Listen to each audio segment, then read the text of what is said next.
Abraham's life story serves as an incredible source of inspiration, instilling hope and encouragement within all of us. It demonstrates that maintaining a strong connection with God can lead to unexpected blessings even when we make mistakes or deviate from our intended path. This real-life narrative reflects the wisdom conveyed in Romans 8 verse 28, which states, "And we know that in all things God works for the good of those who love Him, who have been called according to His purpose." The intrigue lies in discovering that when we genuinely love God and make an effort to follow His guidance, He possesses the remarkable ability to transform our missteps into stepping stones for blessings. However, it's important to understand that this isn't a carte blanche to act recklessly, assuming that God will unfailingly support us. Not at all. Those who genuinely have God in their hearts naturally gravitate toward doing what is right. Abraham, like all of us, was far from perfect. He deviated from his path and took a significant detour to Egypt during trying times, instead of persevering in the promised land God had indicated. Nevertheless, God continued to watch over him, not as a reward for his mistake, but due to the authenticity and strength of their relationship. So, what lessons can we derive from this? It boils down to two fundamental aspects: understanding who God is and how we respond to Him. God represents an unwavering source of love and blessings, while our responsibility is to be obedient to Him.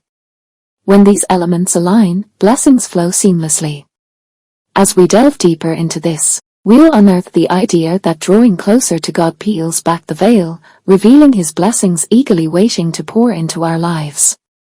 Blessings are truly God's gifts to us. In general, blessings are the outcomes of God's magnificence and benevolence. The Bible underscores that blessings, such as the rain and sunshine, are bestowed upon both the good and the not-so-good. In other words, God cares for His creation not based on who or what they are but because of His very nature. Blessings signify not only what God does but also who He is. You might have pondered the same question: why does God bestow blessings on both the righteous and the unrighteous?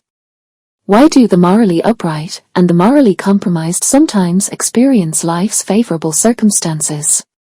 They all aspire for safe journeys when they travel, seek abundant harvests, and can become prominent figures in society. Life's events affect them all. It's important to recognize that indeed God punishes those who engage in wrongdoing. However, it's crucial to grasp that the initial dimension of God's blessings isn't solely contingent on our actions but on God Himself. Consider how many blessings are truly earned through one's efforts. For instance, could you have earned the blessing of salvation entirely on your own? Did Jesus sacrifice Himself because humanity explicitly requested a Savior? No, He didn't. Jesus made that sacrifice because humanity required a Savior, and God was deeply moved to provide it, as seen in John 1:10-12. He was in the world, and though the world was made through Him, the world did not recognize Him. He came to that which was His own, but His own did not receive Him. Yet to all who did receive Him, to those who believed in His name, He gave the right to become children of God. So even when humanity scorned and crucified the Savior, it did not deter God from paying the price for our salvation. Therefore, we are blessed not solely based on our inherent qualities or actions but primarily because of God's character. Additionally, there are blessings that extend to us solely because we are God's children, as well as special blessings reserved for God's children who follow His instructions with obedience. These blessings unfold in distinct ways. While experiencing God's favor is an immensely rewarding encounter, the depth and breadth of His blessings expand as we invest more in our relationship with Him.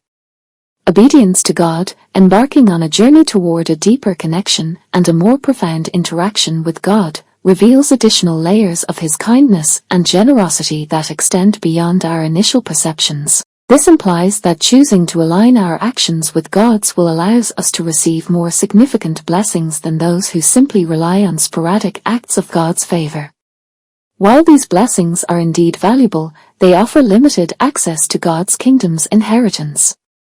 Obedience to God isn't merely an act of submission, it is the path that unlocks the full spectrum of God's blessings. In conclusion, God is willing and capable of blessing us in various aspects of our lives.